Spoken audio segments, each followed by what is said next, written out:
Success equals performance over expectations.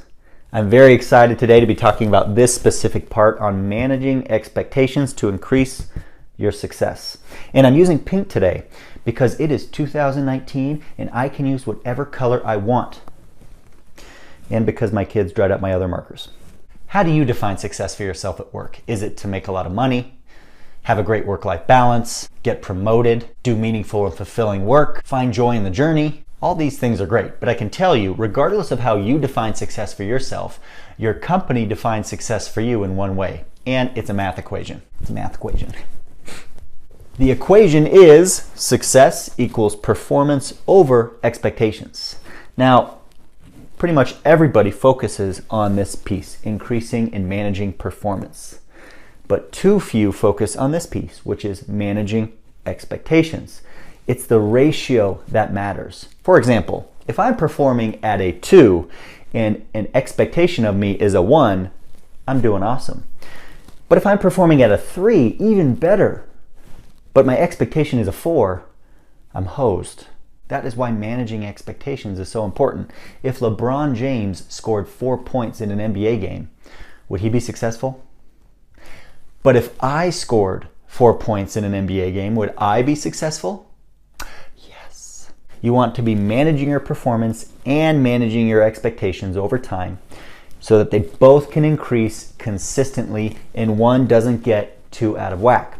The first thing you should do to manage expectations is to reduce the ambiguity in what is expected of you.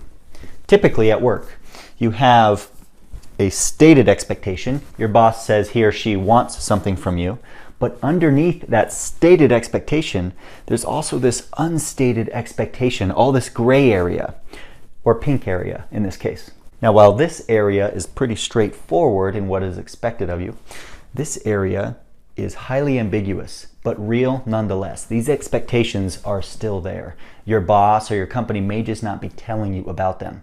So what you need to do is reduce this ambiguity by pushing down and expanding this area, okay? And the way you do that is by asking clarifying questions to make sure you know what is expected of you. By doing this, you are erasing the ambiguity. Hey boss, when do you need this by?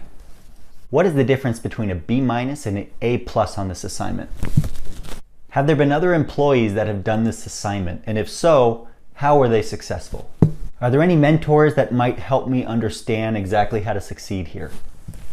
Now, this might not get you all the way there, but it should reduce a lot of the ambiguity. But what do you do if your boss, for example, gives you an assignment and you reduce the ambiguity and you understand what's expected of you, but you just feel like the expectations put on you are unreasonable? First, don't react in the moment. Because if you do, number one, you're not gonna have all your facts and you're probably gonna react emotionally rather than logically. Take some time, sleep on it, think about it. You might find actually you can deliver it after you've taken a little bit of time. But what if you have taken the time and you've slept on it and you've thought about it and you still believe that you were not set up for success because the expectations that are put on you are unreasonable? What do? It's simple. You walk into your boss and you tell him or her that their game plan is stupid. Just kidding, that's a bad idea. What do you actually do? Listen, let me answer this question with a question. What is the easiest way to get a toy away from a baby? Is it to rip that toy out and tell them they're crazy for playing with that toy? No. You give them a bright, shiny new toy. See, a lot of managers, when they give assignments, aren't totally buttoned up when they think about the implications of their assignments. They just know they need something done. And so they kind of take a few minutes and give you their best shot. But if you can go back and take an hour, 2 hours to really think through how this assignment can get done, and you present that to your manager and your manager likes it, you have a lot of flexibility on timeline in order to do that. All right, that's it for today. Now go forth and manage not only your performance, but also your expectations.